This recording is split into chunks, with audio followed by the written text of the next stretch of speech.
কে? রামকে?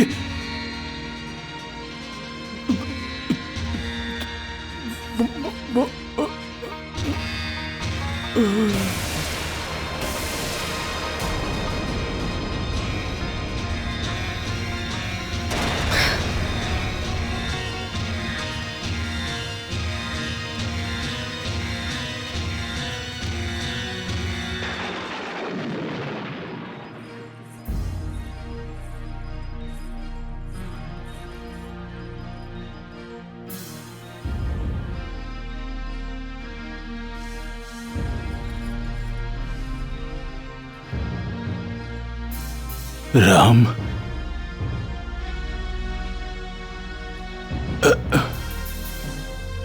রাম কোথায়? রাম কোথায় সেটা আমি জানি না মহারাজ, কিন্তু আপনি যে আমার কক্ষে আছেন সেটা জানি আমি। দুটো বর চেয়েছি বলে আপনার মাথায় তো যেন আকাশ ভেঙে পড়ল, মূর্ছিত হয়ে পড়ে গেলেন। দুই বর?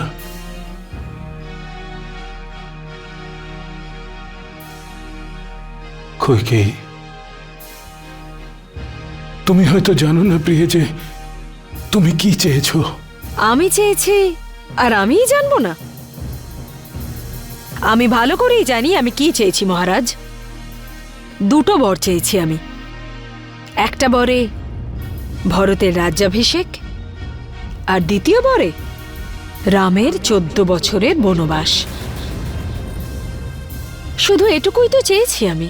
এগুলো তুমি কি করে চাইলে কইকেয়ী? ভরতের রাজ্যাভিষেক না হয় বুঝলাম, কারণ তুমি ওর মা, কিন্তু রামের বনবাস, তাও 14 বছরের? কেন? এই ভাবনা তোমার মনে এলো কি করে? না, আমি রামকে বনবাসে পাঠাতে পারবো না, কখনো না।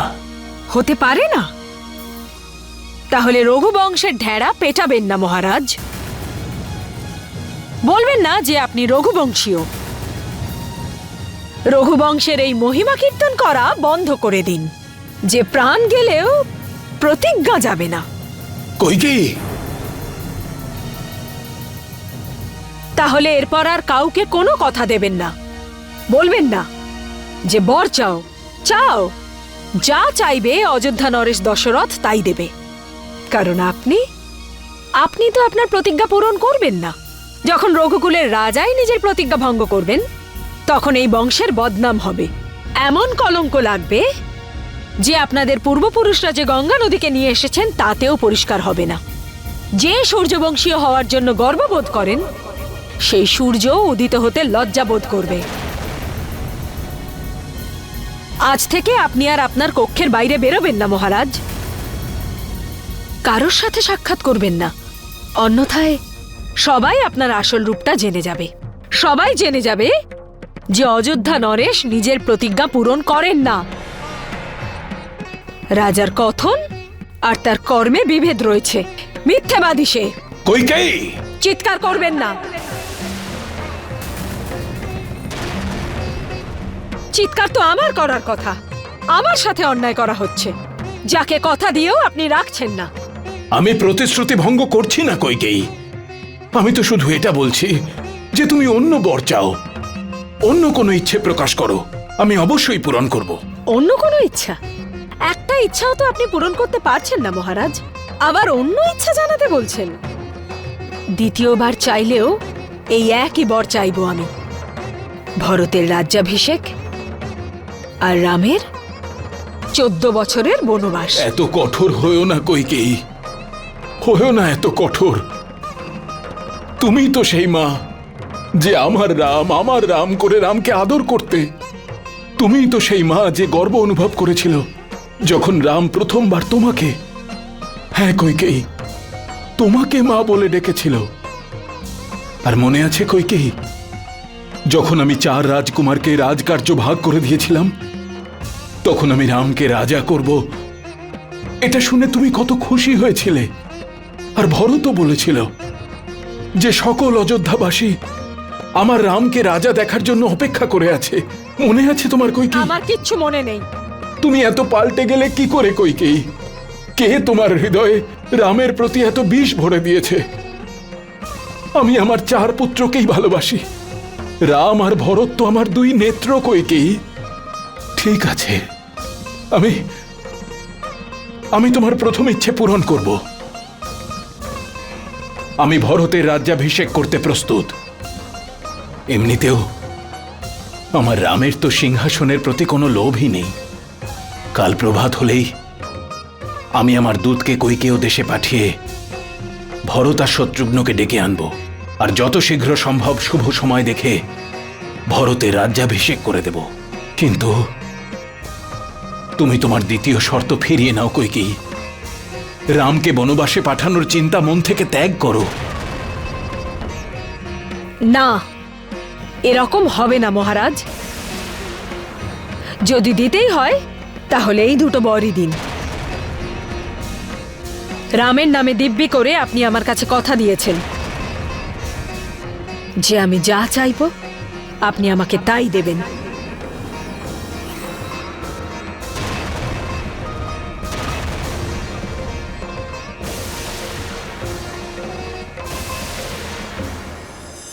जय श्री राम।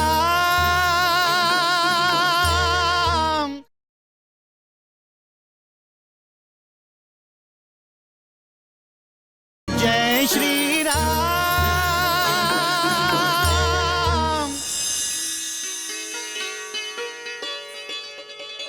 ঘুমোবেন না আপনি? কাল জ্যেষ্ঠ রাজা হবে, এই আনন্দে আমার ঘুমই আসছে না। এমনিতেও জ্যেষ্ঠর ঘুমানোর পরেই আমি ঘুমোই, আর আমার বিশ্বাস জ্যেষ্ঠও এখনো জেগে আছে।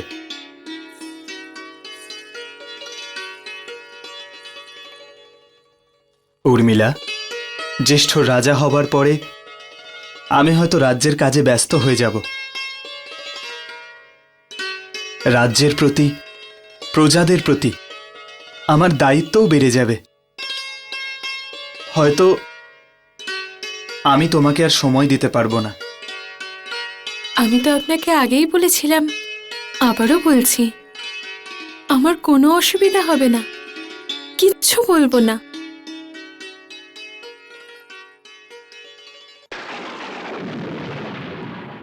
জানো কৈকেয়ী, এ আমার মূর্খতা ছিল। আমার বুদ্ধি ভ্রষ্ট হয়ে গিয়েছিল কৈকেয়ী, যে আমি তোমার মতো নারীকে ভালোবেসেছি। তোমার আসল চেহারা তো আমি এখন দেখতে পাচ্ছি। বাস্তবে তুমি কোনো নারীই নও। নারীর বেশে তুমি এক বিষধর সর্প, নাগিন। বিষ আপনি নিজে ঢালছেন আর নাগিন বলছেন আমাকে?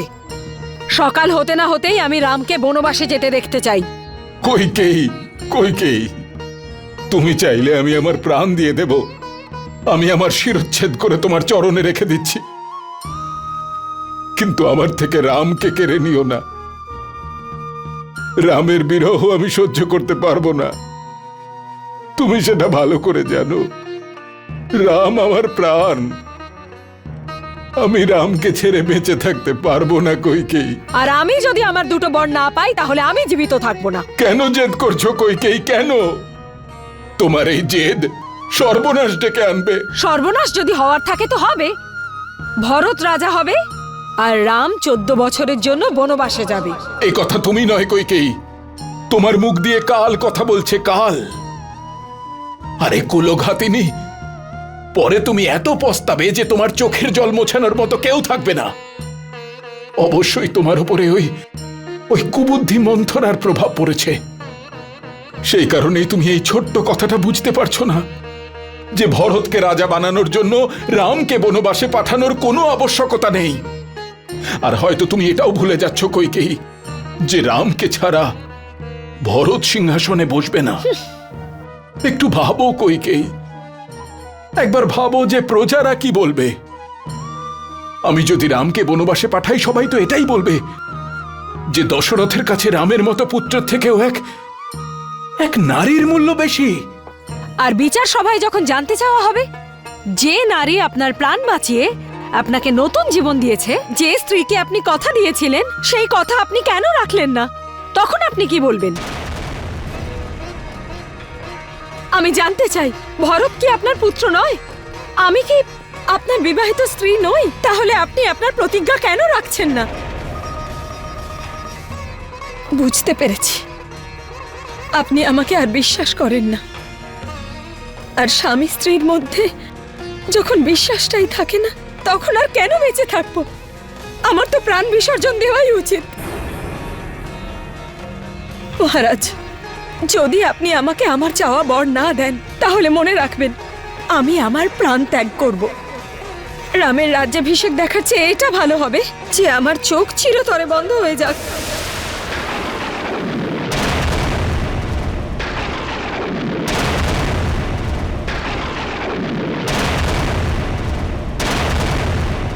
जय श्री राम।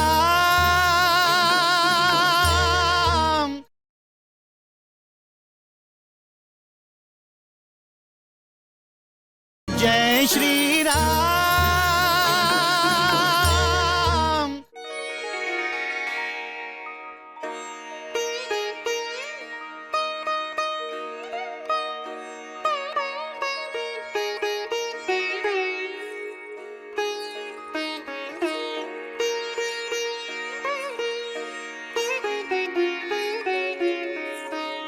রঘুবীর, আর কিছুক্ষণের মধ্যেই সূর্যোদয় হবে। হ্যাঁ সীতা, প্রত্যেক রাতের পরেই সকাল হয়। কিন্তু এই রাতটা অনেকটাই বড়। আপনার এই রকম অনুভূতি হচ্ছে না? আমি যখন কোনো অপেক্ষায় থাকি, তখন এক এক মুহূর্ত এক এক যুগ মনে হয়। কিন্তু যুগেরও সমাপ্তি হয় রঘুনাথ। নতুন সকাল হবে, নতুন দিন হবে, নতুন আশা জেগে উঠবে। কেন, রাতে কি কোনো আশা জাগে না সীতা? রাতে যে আশা জেগে ওঠে, সেটা উচ্চাকাঙ্ক্ষাও হতে পারে। উচ্চাকাঙ্ক্ষা যখন তা বিবেক দিয়ে হয়, তখন ঘর পরিবারের, সমাজের, সমগ্র দেশের কল্যাণ হয়। আর যখন উচ্চাকাঙ্ক্ষা আবেগের বশে চলে আসে, তখন তা সব দিক থেকে খারাপ হয়, কখনোই ভালো হয় না। সেটা উচ্চাকাঙ্ক্ষা একটা কুড়ুলের মতো হয়।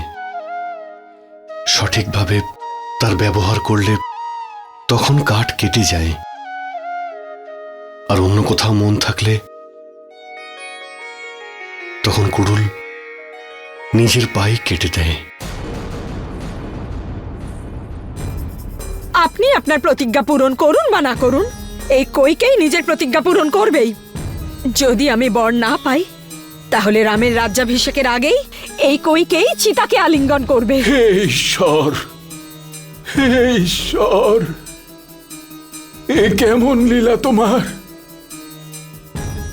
জীবনের সর্বোচ্চ আনন্দের মুহূর্তেই আমায় সর্বোচ্চ যন্ত্রণা সহ্য করতে হচ্ছে। এখন তুমিই বলো ঈশ্বর, আমি কি করব? আমি রামের সামনে কি করে যাব? ওই নিষ্পাপকে আমি কোন মুখে বলবো যে রাম, তোমার রাজ্যাভিষেক হবে না পুত্র, আমায় ক্ষমা করো, আমায় ক্ষমা করে দাও পুত্র, ক্ষমা ক্ষমা ক্ষমা।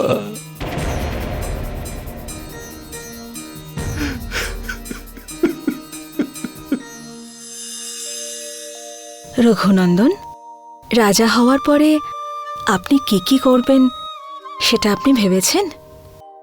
রাজা হওয়ার পরে ভাবব। আপনার রাজা হতে আর কিছু সময় বাকি আছে। তুমি ঠিকই বলেছ সীতা। যখন সকাল হবে তখন সব কিছু স্পষ্ট হয়ে যাবে। হ্যাঁ, সবকিছু পরিষ্কার দেখতে পাবো। আপনি তো আগে থেকেই প্রজাদের হৃদয়াসনে বিরাজ করছেন। এবার রাজ্যাভিষেকের পরে রাজসিংহাসনে বসা একটা উপচারিকতা মাত্র। কৈকেয়ী,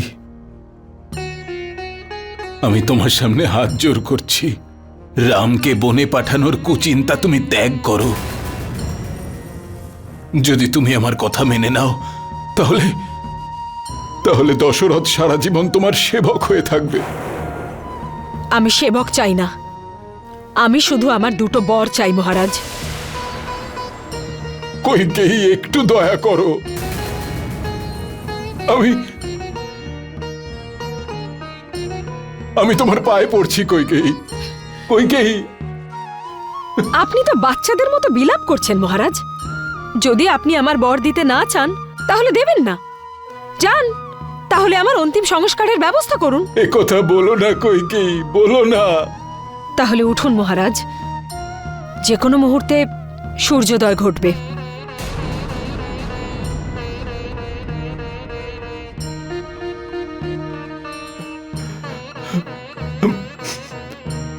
হে সূর্য বংশের গুরু সূর্য দেবতা, আপনি আপনি উদিত হবেন না, কারণ আপনি উদিত হলেই আমার রাম বনে চলে যাবে, আর আমার রামকে ছাড়া এই অযোধ্যা অন্ধকার হয়ে যাবে। সূর্যদেব, অন্ধকার হয়ে যাবে। আপনি একজন বীর পুরুষ, কিন্তু কা পুরুষের মতো ভূমিতে বসে চোখের জল ফেলছেন। উঠুন মহারাজ, নিজের আসনে গিয়ে বসুন। সকাল হলেই সুমন্ত্র ও অন্যান্য মন্ত্রীগণ আপনার সাক্ষাতে আসবে। ওনাদের আপনার নতুন সিদ্ধান্ত শোনাতে হবে। ভরতের রাজ্যাভিষেক আর রামের 14 বছরের বনবাস। উঠুন। व्याकुल दशरथ सोचते लेकर भीगे नैन, यही ठहर जाए समय ना बीते ये रैन। विधना तेरी नीति किसी की समझ न आएरी, जब जिसे चाहे अपने तीर का लक्ष्य बनाएरी, जब जिसे चाहे अपने तीर का लक्ष्य बनाएरी।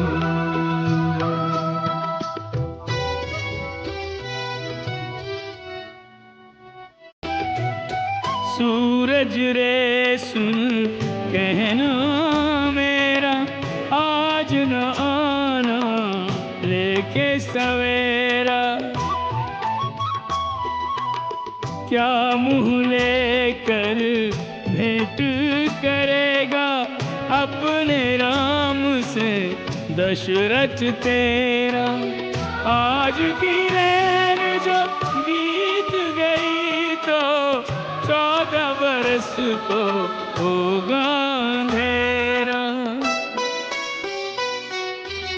हृदयहीन तू दया किसी पर कहाँ दिखाएगी,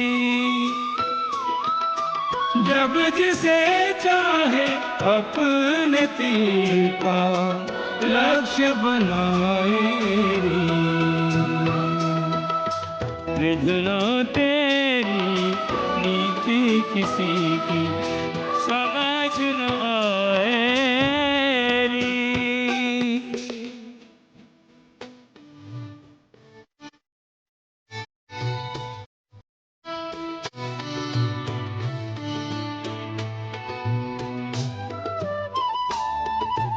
राम जय श्री राम